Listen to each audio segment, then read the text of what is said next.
This is episode 9 of Away, a podcast for anyone interested in a secular approach to 12-step recovery. I'm your host, Steph Roberts.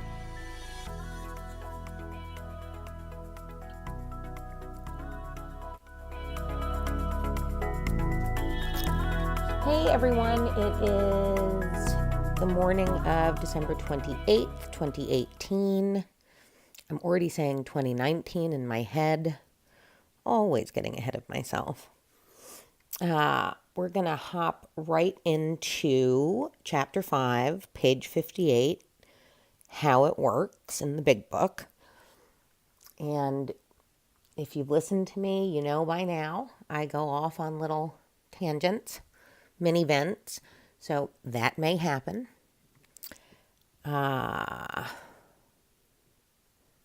Beginning with the very beginning of the chapter, which is something they read in a lot of meetings.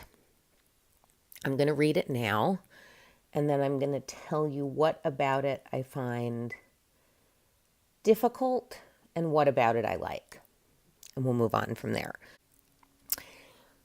At the top of page 58, rarely have we seen a person fail who has thoroughly followed our path. Those who do not recover are people who cannot or will not completely give themselves to this simple program, usually men and women who are constitutionally incapable of being honest with themselves. There are such unfortunates. They are not at fault. They seem to have been born that way. They are naturally incapable of grasping and developing a manner of living which demands rigorous honesty. Their chances are less than average. There are those, too, who suffer from grave emotional and mental disorders, but many of them do recover if they have the capacity to be honest. Our stories disclose, in a general way, what we used to be like, what happened, and what we're like now. If you have decided you want what we have, and are willing to go to any length to get it, then you are ready to take certain steps. At some of these we balked. We thought we could find an easier, softer way. But we could not. With all the earnestness at our command, we beg of you to be fearless and thorough from the very start. Some of us have tried to hold on to our old ideas, and the result was nil until we let go absolutely. Remember that we deal with alcohol. Cunning, baffling, powerful. Without help, it is too much for us. But there is one who has all power, that one is God. May you find him now. Half measures availed us nothing. We stood at the turning point. We asked his protection and care with complete abandon. So here's what's interesting, I think, about this first page. Page 58 doesn't bring up God at all. It does bring up some very important keys to success, albeit the language is a little bit cumbersome. But again, that's in part the time period. People did speak differently in 1938 and did write differently. And then Bill's kind of a terrible writer, and the language is a lot.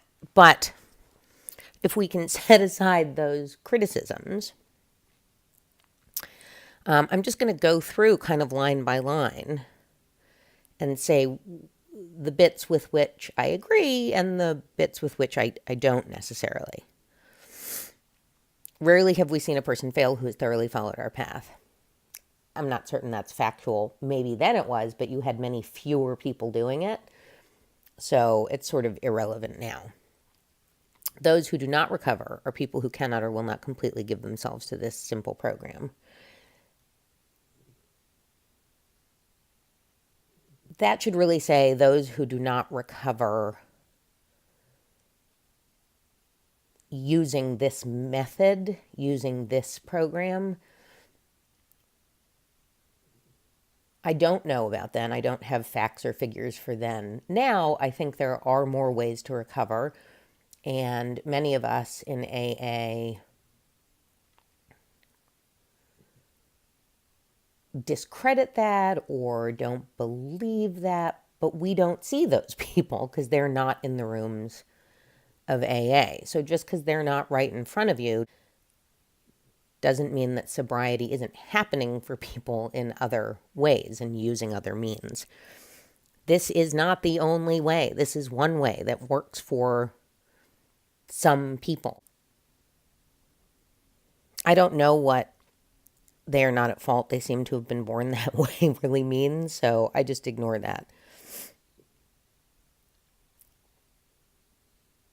It's kind of judgmental. They are naturally incapable of grasping and developing a manner of living which demands rigorous honesty. It's almost saying like they don't have a moral compass, nor can they find one. Something. I'm not overly appreciative of that line. There are those too who suffer from grave emotional and mental disorders, but many of them do recover if they have the capacity to be honest. So I kind of agree with this, and I agree with this to date. I would say not there are those too, but many of us suffer from grave emotional and mental disorders beyond alcoholism. We can recover, especially if we have the capacity to be honest, not just with ourselves, but with medical professionals and with others who can help us too. So Bill himself suffered with serious depression. So this is, I don't take this lightly. I take this as experience. Our stories disclose in a general way what we used to be like. So that's where experience, strength, and hope, where your qualification comes in. That's what you share with a newcomer or someone struggling. That's what helps. The general way, what we used to be like, what happened, and what we're like now. At some of these, we balked. We thought we could find an easier, softer way, but we could not. Sure. I mean, who wants to do quote unquote hard work? It's uncomfortable. It seems impossible at the beginning. And then it kind of isn't. You just have to jump in and try. With all the earnestness at our command, we beg of you to be fearless and thorough from the very start. So they're honestly asking you to go in head first, take the leap, take the risk, do this regardless of how difficult it may seem. Some of us have tried to hold on to our old ideas and the result was nil until we let go absolutely. So they're kind of setting you up for saying you got to find God next. But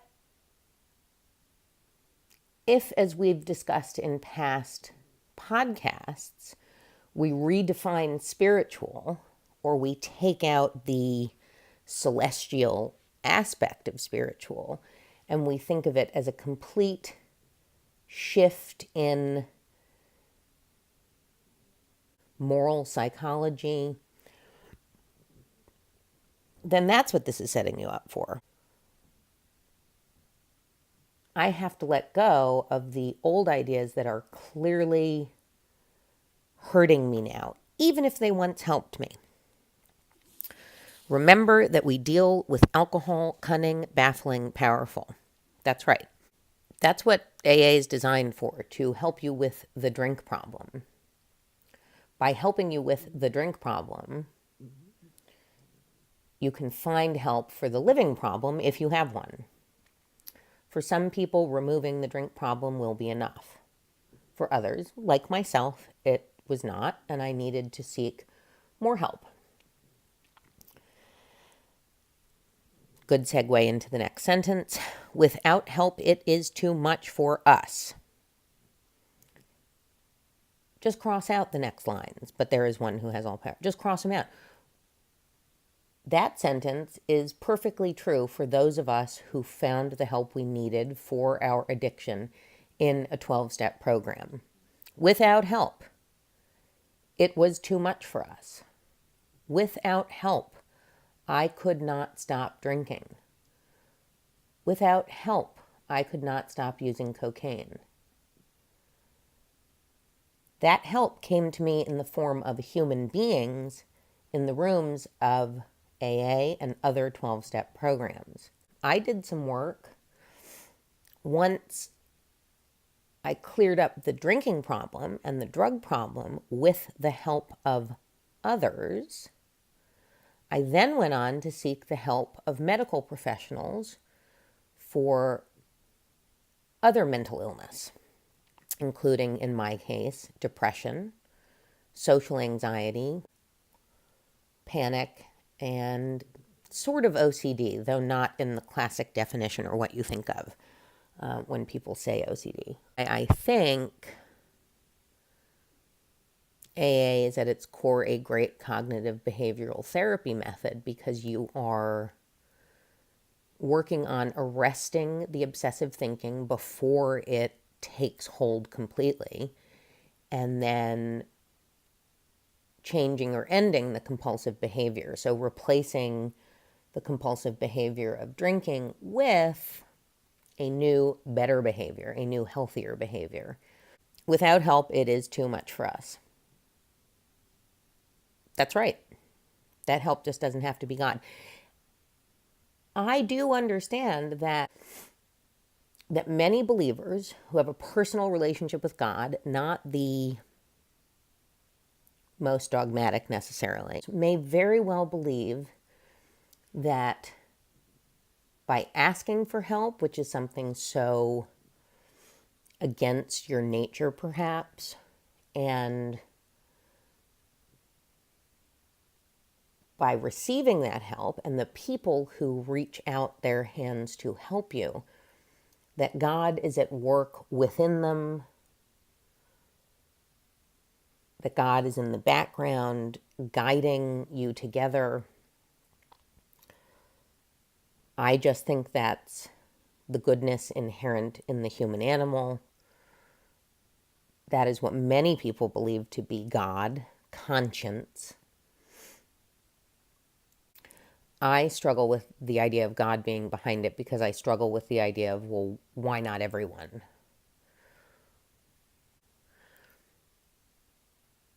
If they're going to come to believe in a power greater than themselves, why not everyone? Here are the steps we took, which are suggested as a program of recovery. Many people in the rooms imply or say flat out that suggested doesn't mean suggested. And sometimes for some people, they need it to mean rules, because for some people, it helps. That structure, that sort of idea of a rule in the beginning is very, very helpful. That's something you as a newcomer can work out with your sponsor if you're working with a sponsor.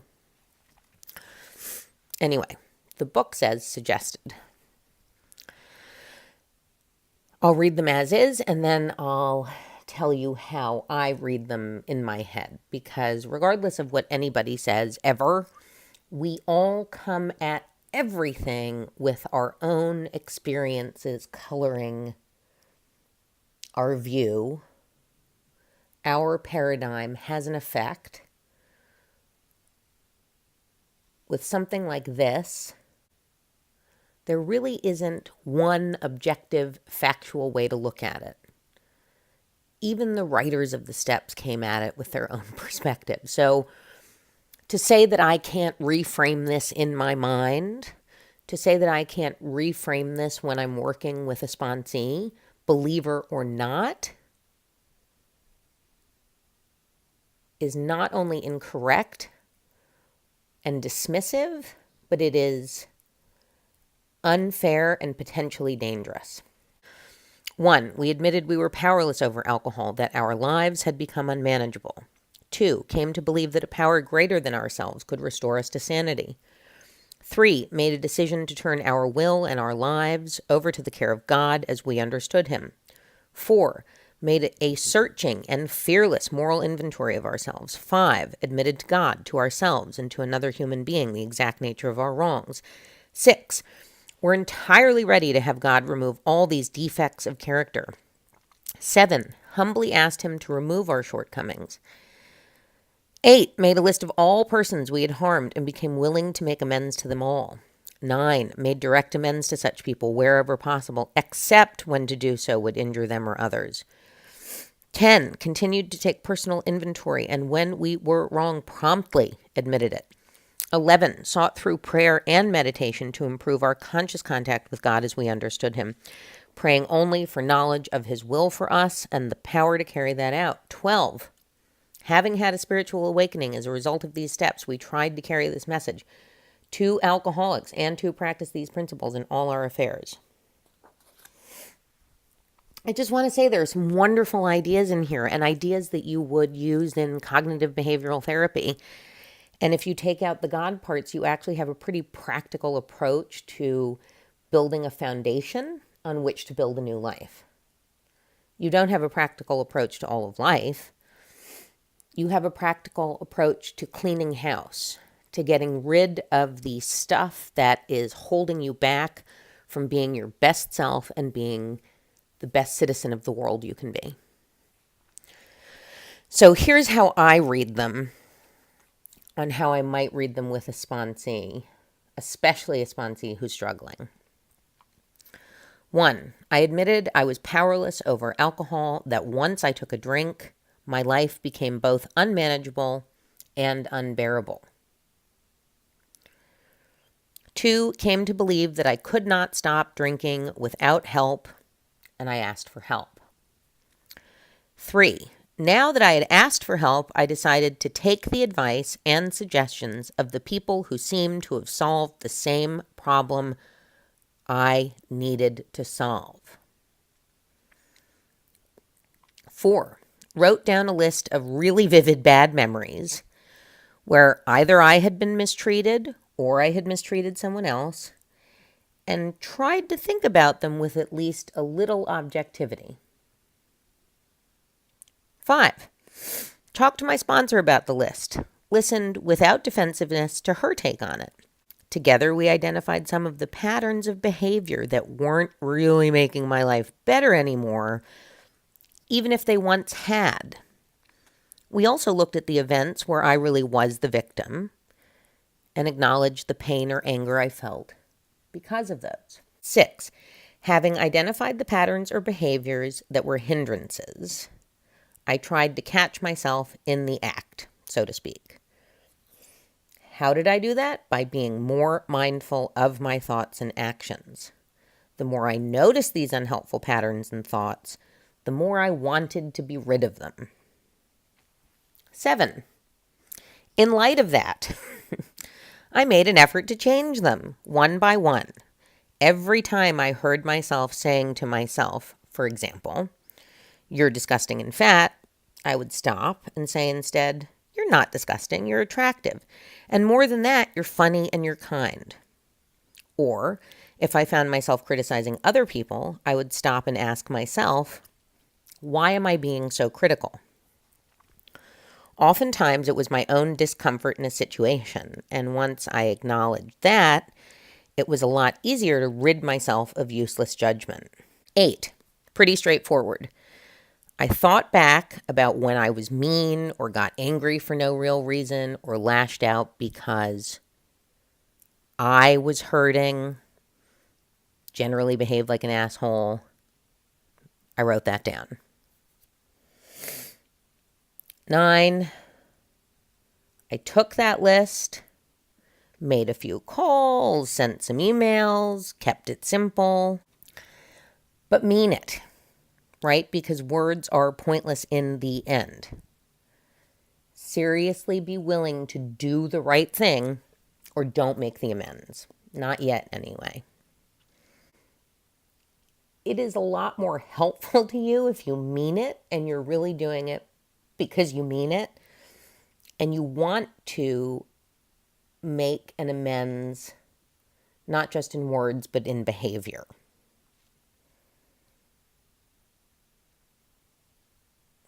Don't martyr yourself. If you don't mean it, don't apologize until you're ready to change.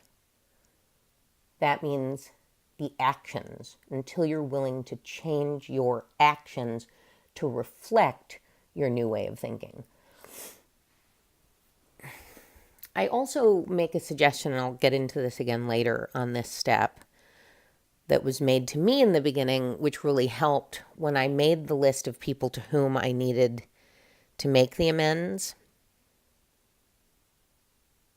I had 3 columns. I had the people I would definitely make immediately right now. Then I had a column of maybes, or I know I need to make them. I'm not ready to make them. I'm not sure I want to make them because they played a part in it. Maybe I can't really see my part entirely clearly, but I'm pretty sure I owe it to them, and I will in time. And then column 3 is the I will never apologize to this person. Whatever the fight may be. You feel righteous indignation, righteous anger, so on and so forth. Start with column 1. Make your way through that one at a time. Column 2, the maybes. See if you can get through that. And then by the time you're through a lot of that, you may be a very changed person, and you may find that the people in your never list aren't nevers anymore. Some of them may have moved to maybes. Some of them may have moved to yeses. And if you find yourself listening to this right now and getting defensive on that point, I'm just saying, it's what happened for me. People I thought I would never try to connect with, apologize to, just have a conversation with. Turned out I did, and I have, and my life is fuller and better because of it. My belligerence, my defensiveness, my righteous indignation has faded with time, period. It is an objective fact in my life. So you may push back right now and say, nope, I know I will never apologize to that person. I mean, let's shy away from all or nothing. The truth is, the longer you stay sober, the more you'll see this is true, that life is all shades of gray. It really isn't black and white. There are very few instances in which black and white thinking is helpful, in my experience. Okay, moving on to step 10. Now that I've learned how to think before I speak, behave more like a kind and dignified person, I got to keep it up. In truth, this becomes natural, not just second nature, just your nature. Your goodness has always been there. You were just badly behaved. In time, the goodness, or as it's sometimes referred to, the childlike spirit, will return, and you won't have to stop and think about it anymore. It will just be you, because you have done the work. Pat yourself on the back. And I don't mean that to be trite. There is evidence in many psychological studies that points to self-congratulations being very helpful in the development of a new pattern. So if you set small achievable goals in order to ultimately reach a much bigger goal, basically the day at a time principle, every time you succeed in one of the small achievable goals, every time you reach it, you should stop and say, good job, me. I'm awesome. I'm really proud of myself. I want to feel this proud of myself again. So I'm going to reach that next goal. That's pretty basic, right? That makes a lot of sense. Believer or not, take a minute and thank yourself.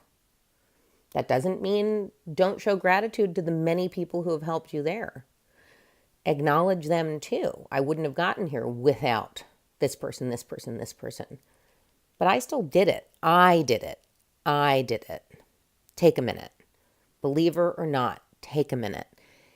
It is more likely that your change will stick if you take a minute to say, good for you, me. Step 11. This is another take a minute. Every now and then, take a minute, turn off the TV, put down the book, shut down the computer. Just take a minute of quiet. and think about who you want to be in the world. Consider how you can improve yourself and in turn the world around you. What actions can I take that will lead me toward serenity and away from chaos? Are there ways in which I might make the world a little better too? Is there a way I can help end suffering, even for one individual?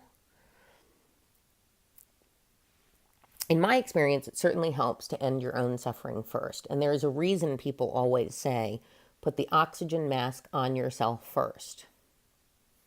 You're supposed to do that like when a plane is crashing, right? Because if you can't breathe, you can't help others do it. So you have to get the oxygen mask on yourself first, so then you can attach it to the faces of the people around you who need it, especially those more vulnerable or less capable. So you got to get yourself sober so that then you can help the newcomer who is more vulnerable and less capable than you. So you're going to take a minute every now and then to think about what you can do to be a better person for yourself in order to be a better person in the wider world. That is in big part what prayer and meditation are. Listening. So someone who is praying to God is listening for his voice to help them do those very things. I don't know how to handle this situation. I'm very angry with this person. What do I do? I'll say to believer responsees, God is in the pause.